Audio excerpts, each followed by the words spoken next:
राधे राधे दोस्तों, आज हम बताने वाले हैं आपको बैसाख मास की कथा और कहानी। आइए शुरू करते हैं कथा।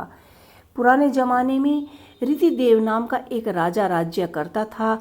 उसके राज्य में एक ब्राह्मण रहता था जिसका नाम धर्मकेतु। धर्मकेतु की दो पत्नियां थीं। एक का नाम था सुशीला और दूसरी का नाम था चंचललता।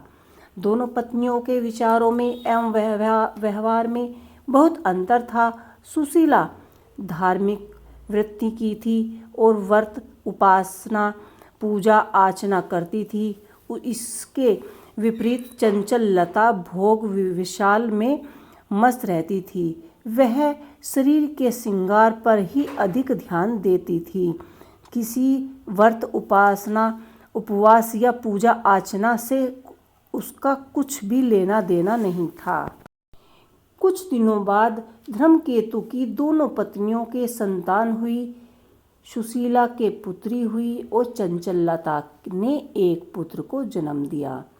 चंचललता सुशीला से कहती रहती थी कि सुशीला, तूने इतने व्रत उपवास करके अपने शरीर को सुखा लिया है, फिर भी तेरे यहाँ लड़की हुई है। मैंने तो कोई व्रत उपवास या पूजा आचरण नहीं की है, फिर भी मैंने पुत्र को जन्म दिया है।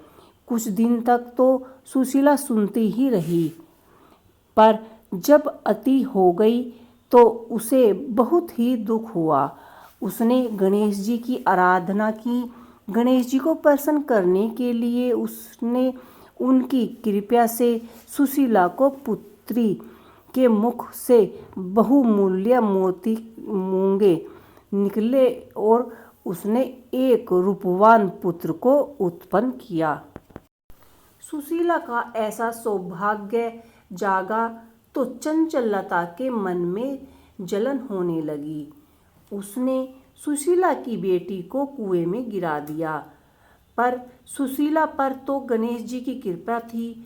उसकी बेटी का बाल भी बांका नहीं हुआ और वह सकुशल कुएं से बाहर निकल गई।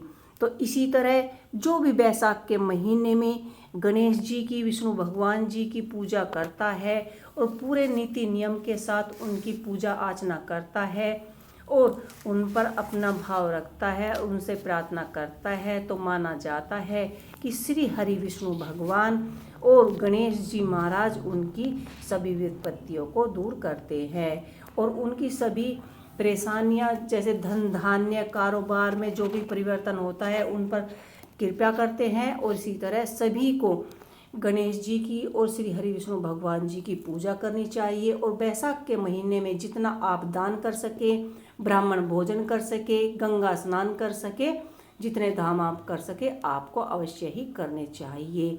आपको अगर मेरा वीडियो अच्छा लगा हो तो आप मेरा वीडियो अवश्य